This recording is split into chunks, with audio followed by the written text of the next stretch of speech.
Well, hello and welcome to Agenda 21 Radio. This is the radio show that is stopping totalitarianism, one exceptional American at a time. And yes, ladies and gentlemen, wow, what can I say? What can I say? Are you an exceptional American? Is actually the question I need to ask. And of course, you're listening to this radio show. Naturally, you are. You are, of course, an exceptional American. So welcome aboard. We have a lot of things to talk about here in the last hour of Agenda 21 Radio. A lot of controversial stuff that's starting to crop up here. Doge, of course, is the big one that's out there right now in terms of the entire government. We're launching now the new California State Doge team, and you could be on it. Get your credentials. So New California.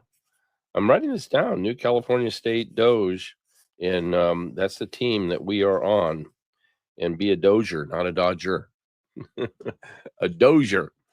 That's right. Anyway, so welcome back. We got the third hour ahead of us here. We have a number of things to talk about here. We're going to go back to the Gateway Pundit really quickly and get involved and engage in some top stories we're looking at. One of the stories that has come to us, in just a second, I'm going to put you on pause as I answer Chris Street's question here, and we're going to run to a commercial real quick. Hang on here a second. Are sanctuary states actually constitutional? No. Being a sanctuary state is not constitutional, although your state and local officials in California want you to think that putting the needs and safety of illegal aliens over the citizens is in the best interest of all. In reality, this obnoxious stance violates Article 1, Section 8, Clause 4 of the U.S. Constitution that gives Congress the authority to establish laws of naturalization, including the power to regulate immigration. In addition, the Supreme Court has consistently upheld that immigration is a federal issue, and individual states do not have the right to create their own immigration policies. Also, Article 4, Section 4 of the Constitution guarantees that the U.S. shall protect every state against invasion and domestic violence. States designating themselves as a sanctuary are making a conscious decision to not cooperate with federal immigration authorities, thereby undermining our Constitution. This blatant refusal to cooperate violates the Supremacy Clause found in Article 6, Section 2, which states that federal law takes precedence over state law, clearly establishing the Constitution as the highest law of the land with no exceptions. States that are hell-bent on making laws or regulations that conflict with the Constitution will be held accountable in this new administration. Consequences of being a sanctuary state may include being sued by the federal government or, more immediately, the loss of federal funding, which, because California is officially broke, will put the last nail in our state's coffin. The people of New California State have taken numerous steps to inform the state and local officials of the unconstitutionality of their actions to no avail. This has left us no other recourse than to declare that this tyrannical government is no longer in good standing as a member of the Union of States and is destructive to the rights of the people. New California State is exercising their God-given rights declared in the Declaration of Independence to throw off this government and institute a new one for our future security and our children's.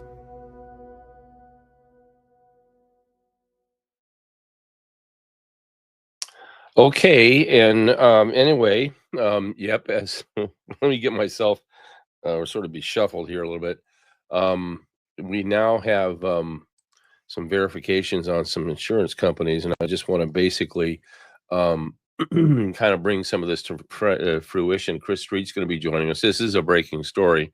So Simone Anderson will be joining us here shortly, and I may send her the invitation like right now. I know she's listening. So there's other things going on too. So I don't really know what in the world is going on. I don't know. It's a breaking story. Get control of yourself, newscaster. Anyway, so this is there's a little bit of excitement because this bad news. It's bad news for me. I mean, economically too. I mean, what we're going to talk about. It's bad news for everybody, but I'm so hopeful because the only way to solve this problem long term is New California State. That's one of the things. So it's a mix of excitement and being pissed off because it's my pocketbook. It's being hurt, and I'm about to tell you about how it's going to hurt you. Yet there's hope because the hope is downstream with New California State. That's so you can see I have a mix of I'm being you guys are my therapist. How am I doing? Anyway, so we're gonna get with Chris Street. He's gonna pop in, but then Simone Anderson is gonna join us, and I might just go ahead and send her the information right now while we're awaiting Chris Street. And again, going back to some of the doging things that we've talked about. There we go. We're gonna send it anyway, and see if we can get a conversation with Chris and with Simone at the same time, maybe. But I know Chris has to sort of pretty up his hair. He has no more hair than I do. Actually, I have more. Yeah, I have more. Anyway, so this is going to be a big story. Obviously, it looks like we have some insurance problems because of the situation with the fires and everything else, and no coverage. Basically, it's sounding to me like we're breaking the insurance things. Also, one of the things too that I do want to give a shout out to this, we're looking at this next story that's coming up, and one of the stories we're looking at is the Trump team pushes Mexico towards tariffs on Chinese imports, and this is like a really big deal here. And again, this is something that's come out. What it is, it says. Top officials urge action during a meeting in Washington. It says Trump gave Mexico 1 month reprieve on tariffs up to March 4th. And this is by Eric Martin and Jeremy Leonard. And it says the Trump administration told Mexican officials that they should put their own duties on Chinese imports as part of their efforts to avoid tariffs threatened by President Trump. It says this is according to people familiar with the matter. And some people are saying that this is a threat towards Mexico by Trump, and that they're either going to have to comply with it, or what's going to happen is they're going to be gone. I don't know what that means. I mean, because you do have a very obstinate leader in the communist leader of Mexico. She is an indigenous Jew, as she calls herself. I find that interesting. And being as such, she's a communist. She's an avowed communist, and everybody knows it. So, here you have like-minded communists, such as what you got with like-minded communists, like you have with Trudeau, and look at what's happening with Trudeau in Canada, and all that. So, this is just, I think, the tip of the iceberg for a lot of different things that are going on. And right now, we're kind of waiting for this breaking story with Chris Street, and also with Simone Anderson. So it's kind of like got the best of both worlds here. We can pick and choose all these different people that we want to have on our show. One of my people is saying I am the therapist. Okay. Anyway, I'm going to bring Simone in. And Simone, I hope you don't mind if when Chris comes on, and I know you won't throw a fit and break the camera in front of you and do all those crazy things. I know you won't do that. But this is a story. I just got the cryptic message from him that's one of the insurance companies is out big time. And I think you kind of know a little bit about how that works, don't you? Potentially. Well, the insurance companies are based on risk. Can you hear me? Can you hear me? No, I can't hear you. Okay, how about now? Can you hear me now? Yes, I can hear you now. I had you on my phone. Hi. Oh, okay. So I was hearing you on the phone. Okay. Now can you hear me? You hear me now? Yes, I do. Can you hear me clearly? Yes, I can hear you clearly. Yes, indeed. Okay, good. Okay, what's going to happen here? Chris called and he's got a big story about an insurance company. I think he's trying to get the information right now. And here he comes. So I'm going to put you two together. Actually, I'm going to let's flip to Chris right now, and we're going to get him on the air. And there you go. So Chris, welcome back. I've got Simone Anderson here, but I'm going to put her over there, and she's going to join the conversation because she was my original guest today.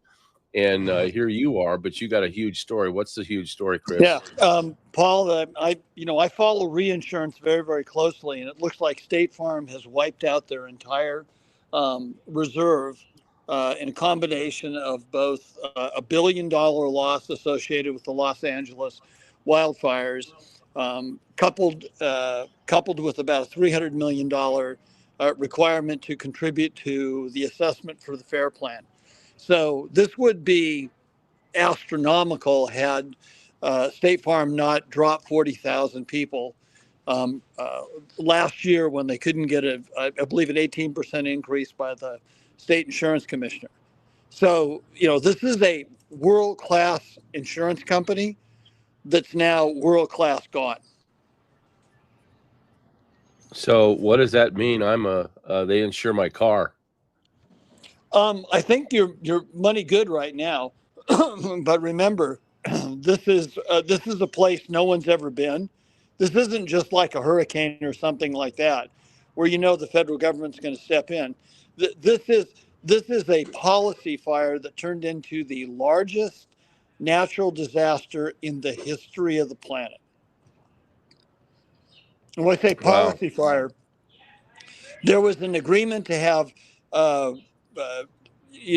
shrubbery clearance and that kind of stuff 3.5 years ago, and the local people fought it off because they said it was going to hurt what's called the Bounton milkveck. It's a little plant with tiny purple flowers, a wildflower, and the real reason is they didn't want to have fire breaks there and get rid of the green. So they wanted to live above Los Angeles as elitists and not follow any rules at all, and they just wiped out, the most important layer of insurance in the state of California, which is the most insured place on the planet.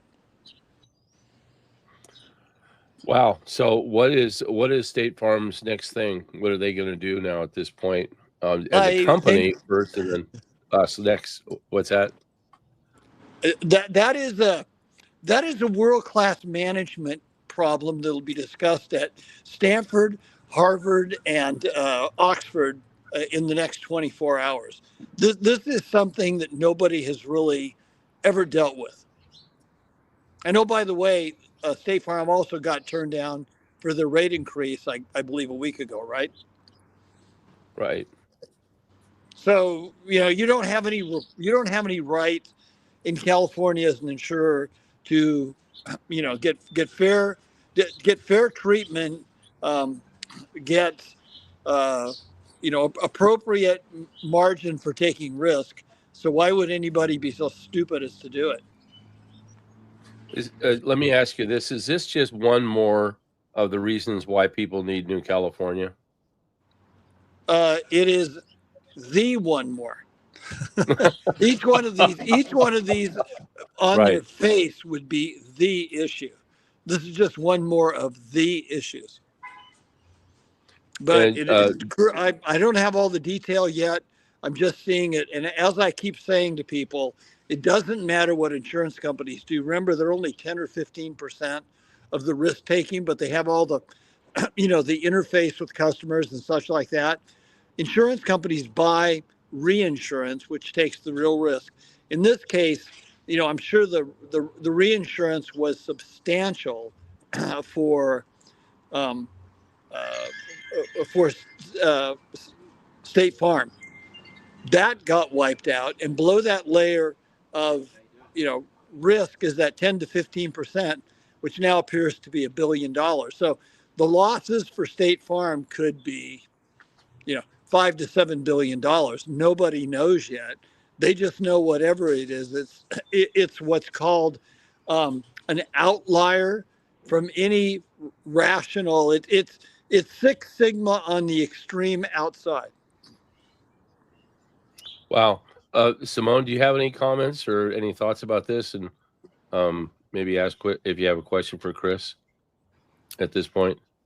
I'm not really sure that I have a question right now. I think Chris is explaining it. I guess the one thing, remember when you took your economics 101 class in college and they explained how the insurance companies actually fund the banks, and the insurance companies are actually the top tier of the financial system? Do you remember that class? Well, So I believe that this. Well, I believe that. I believe that this is a movement. Okay, go ahead. Simone first, then Chris. Go ahead, Simone. Finish I your just thought. believe this is a movement towards the communist California, because if you look at socialist countries, the insurance is like in Canada, you go to the government for your insurance. In England, you go to the government for your insurance. So to me, it's just the takeover of the financial system and the Communist Party, and we're going to be forced into this. And I think it's intentional because they want us in different situations. They want us in government housing. They want us in these different situations. So home affordability will continue to skyrocket. And as you can see all over California, all the new building is apartments. There's hardly any development of new homes or family style homes. So to me, it's just part of their long-term strategy. I don't know how Chris feels about that.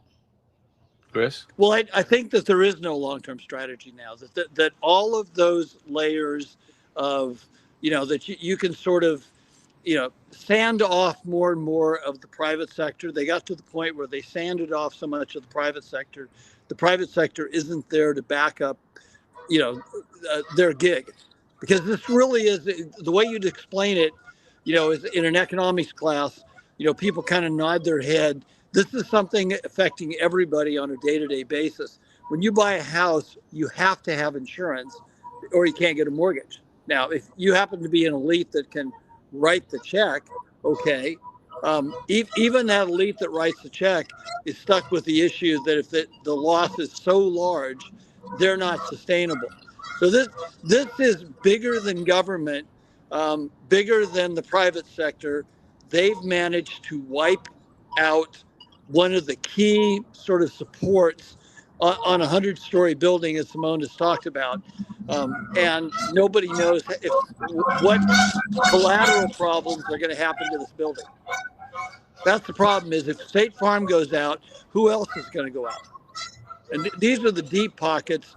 And the fact that I'm talking about State Farm, what happens to the mid-range companies that don't have anything? I think State Farm has been around for 170 years or something like that. I mean, I would call that a sustained organization. Simone? It just slipped my mind. Sorry, I had a question for him about the insurance companies pulling out mean that people aren't going to be able to buy homes or rebuild. So it really does fit in with the long-term strategy. But I understand what he's saying. We're completely wiped out. Insurance is one of the things that we have in America that sets us apart from other countries. Most people in other countries don't have the kind of insurance options that we do. I think it's just an attack overall on the system, like Chris said. Chris, your final thoughts on this so far? It's not the final thought, but at least for right now, because I know this is a breaking story. You'll hear about this probably by the end of the day in mountaintoptimes.substack.com. And, I can't quite define all of the ramifications yet. I'm only here to tell you that the biggest support on this 100-story building just got ripped out. Can a building, there's probably maybe 4 companies that have the financial strength of State Farm, or I should say had the financial strength of State Farm. What are those other companies suffering right now? Nobody knows. There's been so many things that people have been talking about that this was actually an act of war. I actually am work in insurance myself, and as an act of war, these houses wouldn't have been covered, neither would the deaths. Does that have anything to do with what's really going on with the insurance companies? Well, I think it's the combination of you could say that issue, but the biggest issue is that California has the FAIR plan, which is your state-run insurance. And it's the insurance, it used to be the insurance of last resort, but for Richie Rich, it became the insurance of first resort, because they would write coverage on any kind of property, no matter whether it had, the maintenance of sort of fire breaks and cleared areas. So you have a $28 billion portfolio in the FAIR plan with only $2 billion of reinsurance and 200 million in cash. I mean, that is such an insolvent insurance company that this was bound to happen sometime. It's just the scale of it happening is extraordinary. Remember that every California homeowner is going to be responsible for the losses in the FAIR plan. It's going to be assessed against all other insurance companies. So my number right now is $7,300 per property in California. You're going to pay that to essentially pay off the uninsured, unreserved risk the FAIR plan took. So it's, this is the beginning of the story, not the end of it. So in terms of New California right now, and again, I'm going to, Chris, I'm going to let you go, but in terms of New California, this is part of our plan that we were foreseeing. Here it is a big part that's a little bit quicker because of the fires and stuff. But they were gradually, who is ever doing all this in the grand scale of things. And I'm certainly agreeing with Simone and the other people that are in New California that are military minded, and other people at other places that are military minded might want to look at this as an act of war. Not only that, but Moss Landing. And Chris is very familiar with Moss Landing. We were both at the presentation that we made up in Morro Bay this last weekend, and we found out even more extensive damage that we can anticipate from that Moss Landing thing. Then we have the Shell refinery, and the list goes on and on and on. So the insurance companies having to bear all that in California, and even more. This is bound to make it just exacerbate our situation to statehood more than ever before. And I say exacerbate as a pejorative term because people are suffering as a result of this.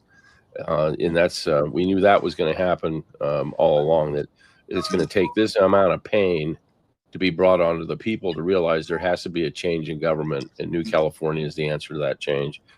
Final thought, Chris? My final thought is that nobody knows the other issues that are sure to come out of this. That this is the large guy talking, all of the small and medium guys, all the people that rely on the small and medium guys. So this is going to daisy chain out to tremendous problems. Yeah. Chris, thank you very much for being with us, brother. Nope, thank you. Hi, Chris. And now we have Simone. Hi. Do you hear the Canadian geese flying over me? Well, I could hear them. Yeah, they hear them. They're really loud. I'm on the river this morning, and apparently they're upset with Trudeau too. They came to spend the winter down here in Anderson. What better place than Anderson River Park, right? Well, yeah, but they're on their way to the flyaway is opened up basically, and they're all coming down and filling up the rice fields and stuff like that, just in time for the rice fields to be planted, I might add. And so that's happening right now. Actually, well, the birds aren't communists, so they've decided to relocate before the border closes permanently. That's right. It might, for them, looking at new real estate because when they're the 51st state, right? Yeah, they were checking out the new state. Okay, Simone. So what do we have on tap today for Simone? And we got Chris still here, I think. Okay, there we go. Well, today I kind of had a few different things, but today I'm going to focus on my original concept called history repeating itself. And I wrote a little something, and then I was going to finish it with a prayer. So what prompted me to write this is my concerns about the growing tensions in Europe, Russia, NATO, Ukraine, Syria, and Gaza, the severe financial situations in the UK and Germany that make the atmosphere ripe for war, the warmongers in every country pounding the war drums, the pushback from the cartels and beneficiaries of open borders, and the criminals are getting caught worldwide, leaving the rest of us in a very dangerous situation of retribution. And I also just found an interesting article this morning that was connecting the U.S. aid has been funding the Vatican since the World War II. That's come out. And I think that a lot of this stuff this is confluent. It may seem separate, the Pope is sick, or is he already dead? European news outlets for several years have been showing the actor. Yes, yes, Operation Paperclip. So Yeah. these things may seem unrelated, but they're not. And then I was going to talk about the infiltration of the California school system by the CCP.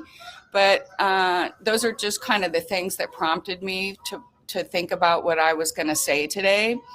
And then this is just kind of off the cuff, but I know that you have contacts at high levels in the government. And I really think that the White House should bring up some kind of historical campaign.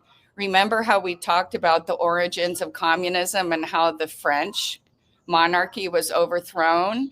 I think it would be really helpful for people to have some, like, remember we used to do the voting segments on TV and they would explain the Congress and they would explain the House. I think it would be super interesting to have a push for historical content put out by the White House so people can see that these things have happened before, but more importantly, they can see the outcomes of what happened before. For instance, the 100 million dead in China and the 50 million dead in Russia. That's never taught in our major schools. So that's just that's a little bit separate. But basically, the concept of my story today is history repeating itself. Did you have any comments about what I just said before I start? No, I think that's absolutely a great idea. And it has to come, I think, from the White House, as you say, because we got the Doge thing going on, which is the biggest thing on the planet, for our government. We have so many positive things that are happening inside government that haven't even come out yet. But if they were to and they have the capability of doing this, we know that, and we've seen their capabilities from a media standpoint. And I totally agree with you. Those clips were indelibly placed in our minds way back in the day when they were running a lot of those clips on TV, black and white TV. I remember some of those things. Black and white TV, folks, that's what the first TV was all about. Then we had color. Oh my God, color. Well, and I Big, also huge think box. they should include the mistakes that were made. We tend to only teach the revisionist history of the captors. We need to show how our politicians were complicit in the Civil War because they were working for the crown, and that the French activists were working for the French in the age-old battles of Europe that were being fought in the Civil War. So we need to be honest about the mistakes of the past too, because nobody's going to learn from them if we whitewash the atrocities committed by our own leadership on many different occasions throughout history.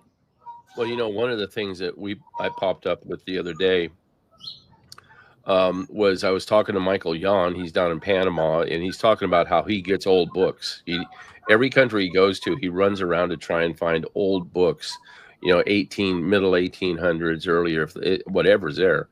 And he had picked up a bunch of books in Panama talking about the Panama Canal, and that were written during the canal being made, and then afterwards, and so on. And the first thing he says is that, did you know what was so important about 1904? And I said, well, that was when the Panama Canal was finished. I said, but there's one more thing that's very important, and that is it was Panama that became the last country to declare independence. And, of course, independence with a Declaration of Independence, followed by a Constitution, followed by a Bill of Rights, and then nationhood. And he said, that's exactly right. And then he goes on to talk about events that were happening in Mexico. We kind of talked about the whole thing with, Mexico wanting to do Viva la Raza and all that stuff, and Aslan, and because of the War of 1836, because I was talking about admission for California of 1850, which was brought in by Zachary Taylor, who fought in that war, and that's why he became president. Interesting side note, Zachary Taylor used to hang out up here in Smartsville, California, before he became president. Wow. Smartsville, California. Okay. And Timbuktu, which is right there by Grass Valley and all that. And then there's a great Rough and Ready up there. Rough and Ready is the only town ever to secede from the Union for a period of time. And, of course, they did that just before the 4th of July, sometime in June, and everybody stopped doing business with Rough and Ready, and they couldn't buy alcohol. That they couldn't buy alcohol. Now, you know this territory, so you appreciate this. They couldn't buy any alcohol. These old gold diggers out there, "Wait a minute, where's this alcohol?" And I go to grab, they're not selling to me because I'm from Rough and Ready, And so finally they declared their re-independence and joined the Union again, made everybody happy so that they could have their alcohol for the 4th of July celebrations. Well, you So got to he know just the driving points. That's right. That's right. You gotta know what's happening. But that prompted a conversation about what was going on in the Civil War, not just in America, but down south in Mexico, which I did not even know. And what was going on is you had the invasion of Mexico, a re-invasion of Mexico by Spain. You had a re-invasion of Mexico by the French, by by Germany, by the British. They all invaded Mexico to get a piece of it during our Civil War. So here's Lincoln up north dealing with all the stuff that happened with the crown, trying to go through the whole thing with the Confederacy, and then he's also got that down in Mexico. But the Mexicans fought him off. Now I think that's the First World War. I think by definition that is the First World War. I'm going to look into that more. Well, you know what also happened in 1904? Aleister Crowley began the age of the child to convert the world to communism. Remember what we talked about in our last show? That was the beginning of that worldwide movement. So it's interesting that we had all these movements going on at the same time. So this battle has been going on for much longer than the average person realizes, as you pointed out. Well, we can talk about the battle that was started just in 1776. They didn't want it by the time people started to figure out what that word independence meant, it was game on. Because I still think that from what I'd read earlier when we were doing our Declaration of Independence, the king did not know what the word independence meant because it was a new word. The word really only came of usage in 1661. Which is just a little over 100 years from 1776. And you know how words and definitions don't necessarily catch up to one another, even today. Sure. But they didn't have computers, so everything was kind of slowed down. But I was told that it took 2 months for the news of the Declaration of Independence to get to England. And it took him about another 3 or 4 months to figure out what that word independence meant. Well, a lot of people don't understand the original friction. A lot of people believe we declared war on the British, but if you go to the actual British Museum, we wanted to coin our own currency based on land value. We didn't want to use the British currency. So the King of England actually declared us treasonous. Then we declared our independence. So it's a little bit of confusion that a lot of people believe it's our declaration, but it was actually our wanting to value our currency on land and not on the fiat or the gold system or whatever was being presented by the Admiralty law system that was controlled by the King of England.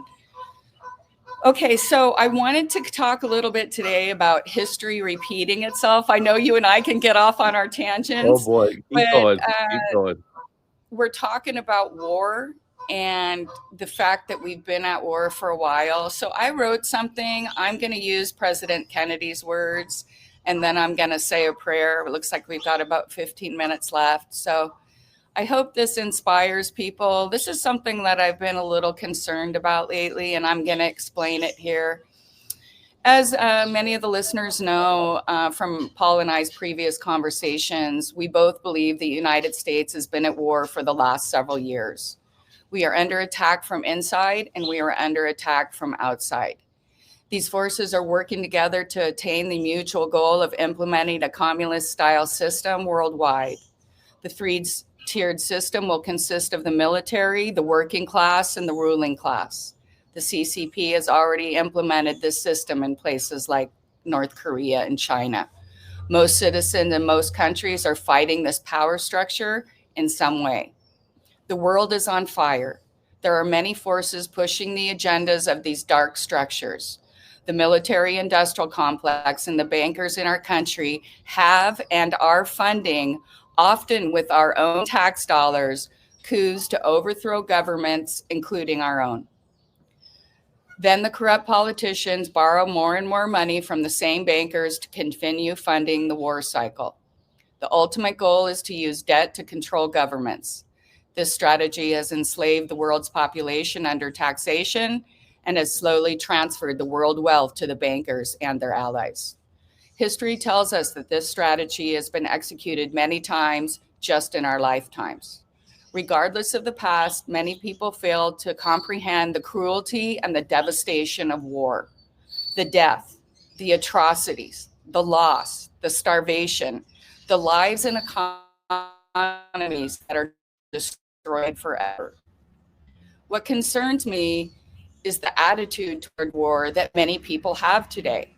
We are a society that seems to be entertained by death and violence with little understanding of what the horrible cost of war really is. One just has to turn on the television where murder, rape, robbery, and misconduct are celebrated and seen as entertainment. We give our children games that have been killing other people. We have them killing other people at the age of 5. Over the last several years, people have had other countries' flags hanging on their houses, indicating what side of the war they supported. People had slogan t-shirts, car banners. They changed their social media backgrounds and generally became cocktail party commentators on the war between Ukraine and Russia. We had the same behavior with the war in Gaza. And where are all these supporters now after the mass slaughter of what appears to be 1.8 million people in the Ukraine? Why? Deaths repeatedly lied about in the press for years in a country led by an actor who was put in place by operatives of the United States government after they overthrew the democratically elected president of Ukraine. These acts by the US government are well documented in public record, but still people present the Ukrainian leader as a hero and keep insisting that the Ukraine would win the war against Russia. Let's see, who really benefited from this war? The bankers, BlackRock, and the military-industrial complex. Did it ever occur to anyone that without our weapons and money, the war might end? That 90% of the money issued in the Ukraine conflict stayed inside the United States and went to the military-industrial complex? Why has society turned a blind eye to the true outcome of war? We need to look inside ourselves to understand this phenomenon and focus on the spiritual battle that is raging in front of us right now. This eternal battle between good and evil, right and wrong.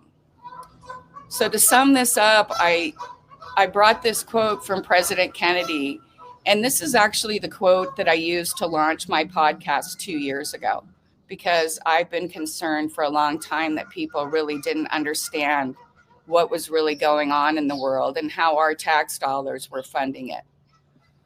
Every thoughtful citizen who despairs of war and wishes to bring peace should begin by looking inward, by examining his own attitude towards the possibilities of peace. Too many of us think it is impossible. Too many, they think it is unreal. But that is a dangerous defeatist belief. It leads to the conclusion that war is inevitable, that mankind is doomed, that we are gripped by forces we cannot control. We need not accept that view. Our problems are man-made, therefore they can be solved by man. And man can be as big as he wants. No problem of human destiny is beyond human beings. Man's reason and spirit have often solved the seemingly unsolvable, and we believe they can do it again.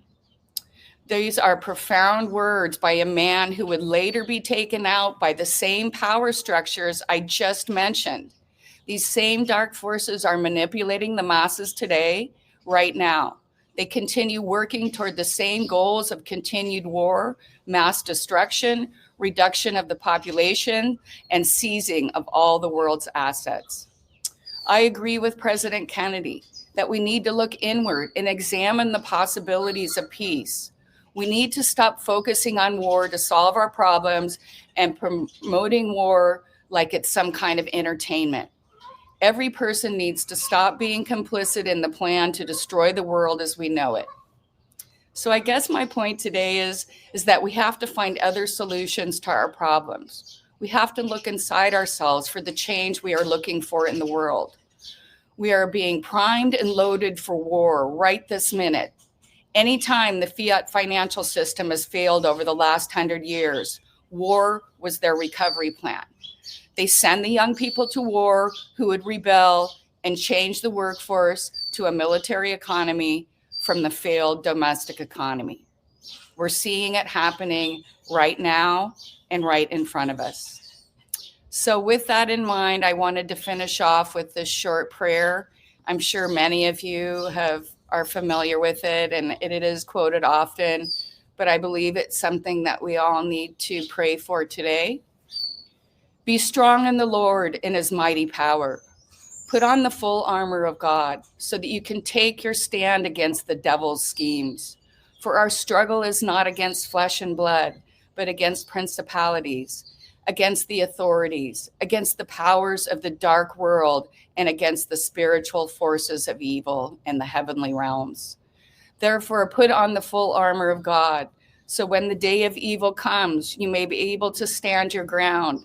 And after you have done everything, stand firm then, with the belt of truth buckled around your waist and the breastplate of righteousness in place, and with your feet fitted with the readiness that comes for the gospel of peace. In addition to all this, take up the shield of faith, which you can extinguish all the flaming arrows of the evil one. Take the helmet of salvation and the sword of the Spirit, which is the word of God. Amen. Amen. Simone, thank you very much for that. And words very well spoken and very much appreciated, especially in a world like today, in which we have just so much tumult and craziness just going on. And, of course, added to what we just heard from Chris and others. And that's a big part of our step function increase towards statehood, which is, like I said, it's just got both dirty and good sides to it. But this is a necessary, as we look at it. We knew that in the statehood process we would be here at this time, and it would be really ugly, and we know that it's going to get uglier. And I believe, like you, it's very, very evident to me, and again to the people we actually have within our own ranks in New California. We have Navy SEALs, we've got all the big time war players, and retired and not retired, or active, somewhat active, that sort of thing, or still in the business, however you want to put it. They're all saying that these are complete acts of war against us, and we'd better wake up to that fact. And again, I don't know how much more glaring it can become with all these fires that we've had for all these years, that have all been started pretty much by due weapons. And it was obvious as we studied what happened in Paradise and all the other fires that we've seen, but also any kind of flooding situation, playing upon disaster, and of course monitoring and regulating fees and insurance and everything else and excessive taxation, what they've been getting away with, and regulations like in the California Air Resources Board and all the stuff that they've done to the commerce and ability to move things around through diesel trucks, as an example. They've over-regulated, they've over-insured, they've over-legislated and regulated through a bureaucracy, which is classic communism. And people have just been asleep at the switch, and all of a sudden now, with this one, Chris said there's going to be an existential threat. There's going to be that one moment in which the California public in particular is going to wake up one day and go, it is not sunny and windy, nice outside like California. It's hostile, very hostile. And they're going to look at the series of events, and say, these things just don't happen by accident. It's not climate change. It's called war. And we have to, when people say climate change, they've got to be thinking we're at war, that there's warfare going on with us, against us, and against the American way of life. There's no question about it. And against our Constitution. That's really what it comes down to. As we talk about the Constitution in New California State, all these things are against our Constitution and against the federal government, and against any state government that might have the same sort of constitutional beliefs. Currently, California doesn't have that. Currently, California's one major belief in its adopted Constitution of 1879. When all these things really started to take hold, it was 1871 when they came up with the DC Act, 1879 when they came in with the California Constitution, which is a corporate constitution, which is very communistic. And some of our own people who have recognized that now realize the significance of that Constitution. They've been living with that one, which they call a representative democracy. Well, a democracy is a dictatorship. And I keep asking people, how's our democracy in California working out for us?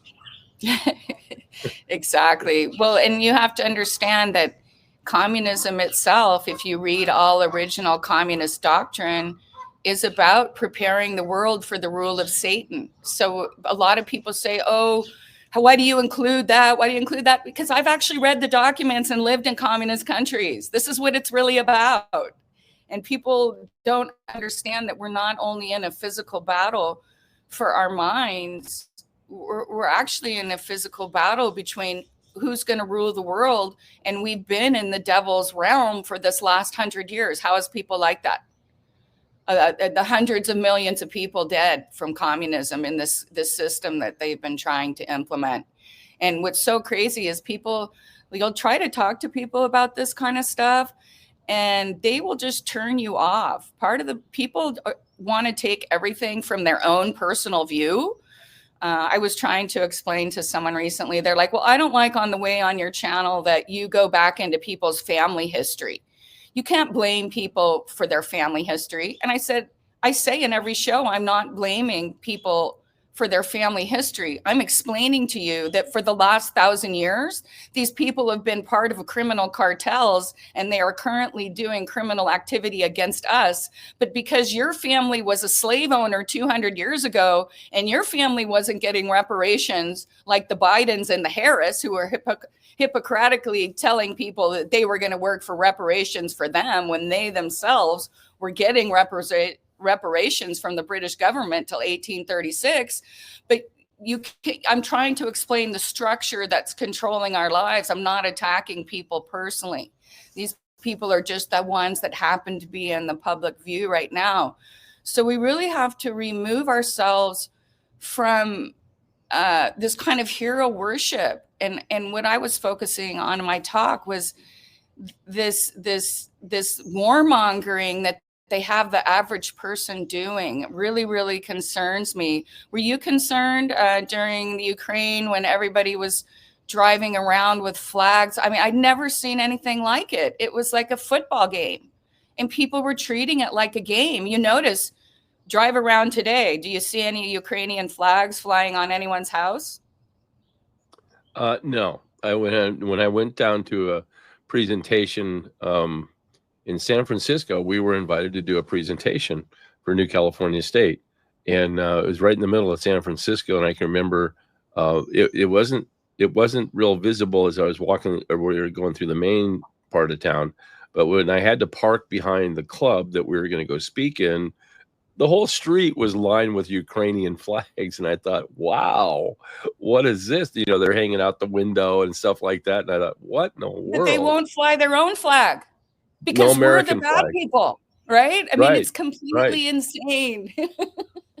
Yeah, and completely. I am for all people. I'm opposed to war completely. I'm not criticizing the Ukrainians and not praying that they're going to be happy and healthy. That's not what I'm saying. I'm saying we need to remove ourselves from being constantly, everybody wants to go to war, like all the young men in the bars, you know, everybody's going to go to war. You know, my grandfather was 25. My grandma's told me about this before, and he was a little bit older, but he wanted to go to war because all of his friends were. You know, 4 years later, when he came back from war, it really wasn't that exciting after he'd spent 4 years on a submarine, wasn't it? Scared for his life. No. Well, listen, Simone, we have to run for time. Tell us how we can get in touch with you at Lost in Translation Show. Yeah, I'm on Rumble at Lost in Translation Show, or you can email me at simonemanerson@aol.com.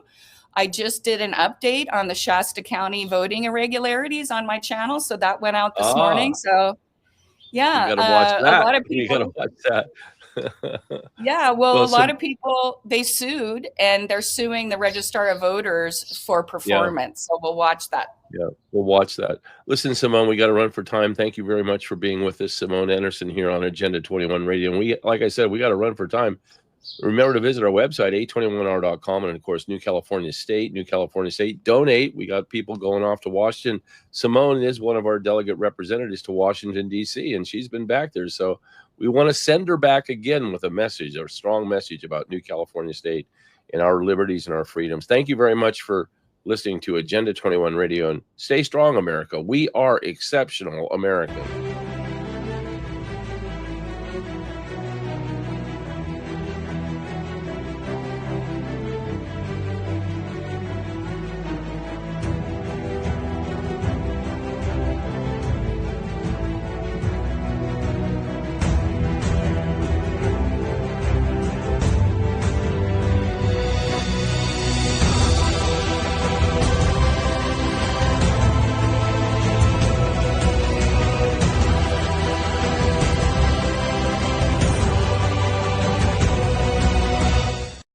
We're sending out an SOS to the last vestiges of freedom, democracy, and the American way of life.